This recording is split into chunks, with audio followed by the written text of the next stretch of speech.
Totoo ba na hindi pinatawad ng Diyos ang kasalanan ni Cain?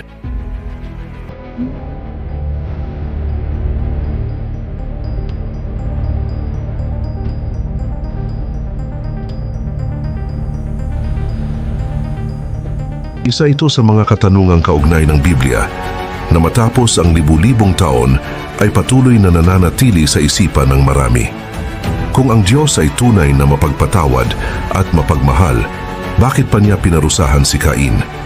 Wala bang pagkakataon para magbago si Cain kung siya ay binigyan ng mas mahabang pagkakataon?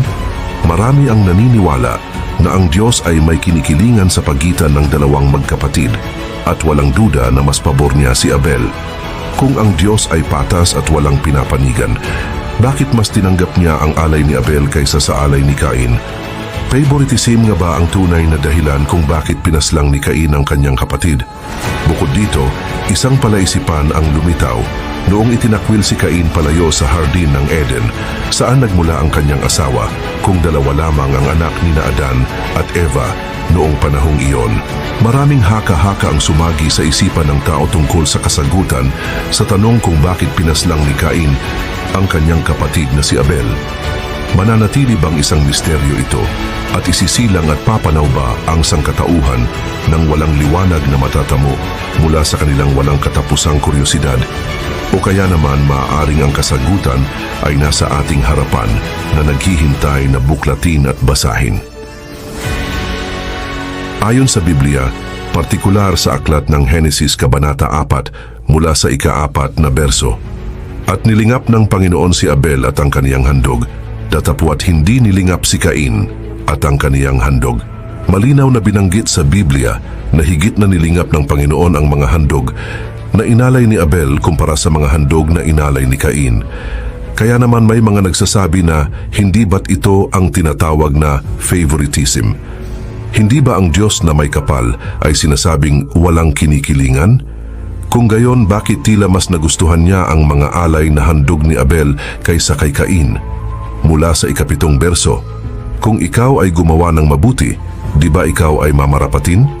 Ayon dito, hinikayat ng Diyos si Cain na gumawa ng mabuti, na nangangahulugang may kasamaang ginagawa si Cain na alam ng Diyos noong mga panahong iyon. Dapat tandaan na ang kasamaang tinutukoy dito ay hindi ang pagpaslang kay Abel, sapagkat buhay pa si Abel nang bigkasin ito ng Diyos.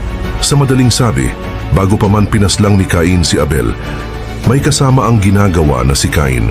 Bagaman hindi nabanggit sa Biblia kung ano ito, walang duda na alam ito ng Panginoon. Sa makatuwid, posibleng may kasamaan na sa puso ni Cain bago pa niya pinaslang ang kanyang kapatid. Kung iisiping mabuti, papatayin ba niya ang nag-iisa niyang kapatid sa buong mundo kung siya ay isang mabuting tao? Kaya naman para sa katanungan na kung bakit hindi siya pinatawad ng Diyos, kung muli nating babalikan ang ika-7 berso, kung ikaw ay gumawa ng mabuti, di ba ikaw ay mamarapatin? Kaya naman, ayon dito, walang duda na ang Diyos mismo ang naghikayat kay Cain na magbago ng landas upang siya ay marapatin o maging karapat-dapat muli sa kanyang mata. Subalit ayon sa OnePlace.com Ministry, hindi humingi ng tawad si Cain at walang nakasaad sa Biblia na nagbago siya ng landas. Ang pagbibigay ng Diyos ng higit na pagpapahalaga sa alay ni Abel kaysa sa alay ni Cain ay hindi isang favoritism, kundi isang biyaya na ipinagkaloob dahil sa kabutihang ipinakita ni Abel.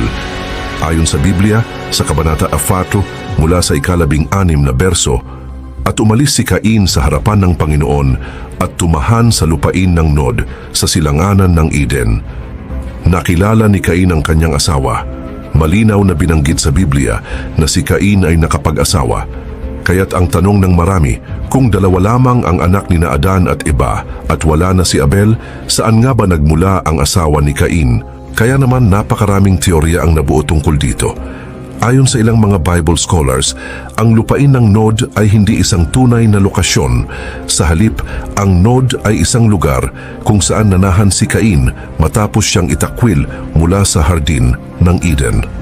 Gayon din, ayon sa iba pang mga eksperto, ang lugar na Nod ay isang description lamang ng lugar kung saan nagtungo si Cain.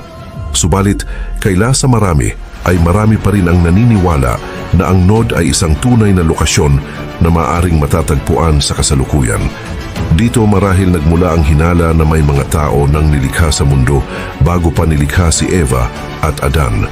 Subalit, ito ay taliwas sa nakasulat sa unang libro ng mga taga-Korinto, Kabanata 15, na nagsasabing, ang unang tao si Adan ay naging kaluluwang buhay.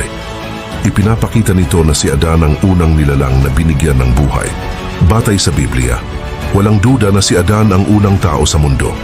Kaya't ang hinala ng iba na may nilikhang tao ang Diyos bago si Eva at Adan ay hindi tumutugma sa turo ng banal na aklat. Gayunpaman, maraming hinala ang nananatili lamang na mga haka-haka. Kaya naman ang sagot sa katanungan kung saan nagmula ang asawa ni Cain ay tunay na mailap at mahirap matukoy, lalo na sa mga hindi pamilyar sa mga nilalaman ng banal na aklat. Kaila, sa marami na ang kasagutan ay matatagpuan sa tinaguriang family tree ni Adan.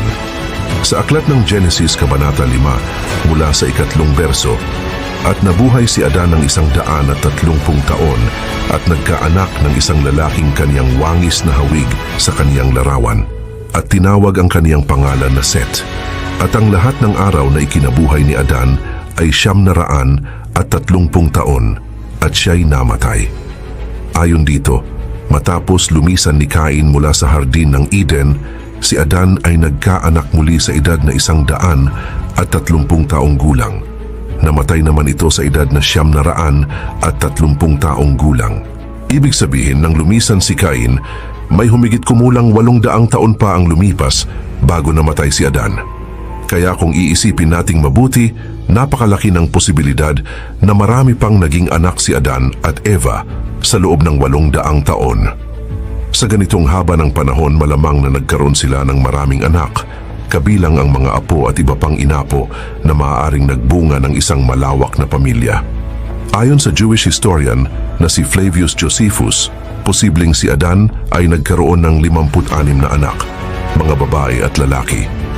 Gayon din, ito rin ang tinutukoy ng ilang mga scholars na nagpapahiwatig na sa napakahabang buhay ni Adan, natural lamang na nagkaroon siya ng maraming anak. Kung ito ay totoo, natural lamang na ang mga anak ni Adan ay nagkaroon din ng mga anak, gayon din ang kanyang mga apo sa tuhod at mga sumunod pang salinlahi. Kaya't kung susuriin, sa loob ng 800 taon, posibleng si Adan ay nakabuo ng isang malawak na angkan na binubuo ng daan-daang kababaihan at kalalakihan noong nabubuhay pa si Cain. Kaya naman, malaki ang posibilidad na ang napangasawa ni Cain ay isa sa kanyang mga kaanak, lalo na nang magsimulang kumalat ang angkan ni Adan sa iba't ibang lugar. Ayon sa isang artikulo ng Creation.com, ang asawa ni Cain ay isa sa mga angkan ni Adan. Gayon din, ito rin ang sinasangayunan ng Answers in Genesis na nagsasabing ang asawa ni Cain ay malamang na mula sa mga inapo ni Adan. Ayon sa Biblical Archaeology, ang napangasawa ni Cain ay malamang isa sa kanyang mga kapatid na babae. Kung susuriin, kahit sabihin nating ang asawa ni Cain ay isa sa kanyang mga kapatid, pamangkin o iba pang malapit na kaanak, walang duda na siya ay kabilang sa daan-daan niyang mga kamag-anak na nagmula sa angkan ni Adan. Nang si Cain ay lumisan mula sa hardin ng Eden at tumungo sa lupain ng Nod, hindi binanggit ng Biblia kung gaano siya katagal na malagi doon bago nakapag-asawa. Maaaring lumipas ang ilang daang taon bago siya nakahanap ng kanyang kasama.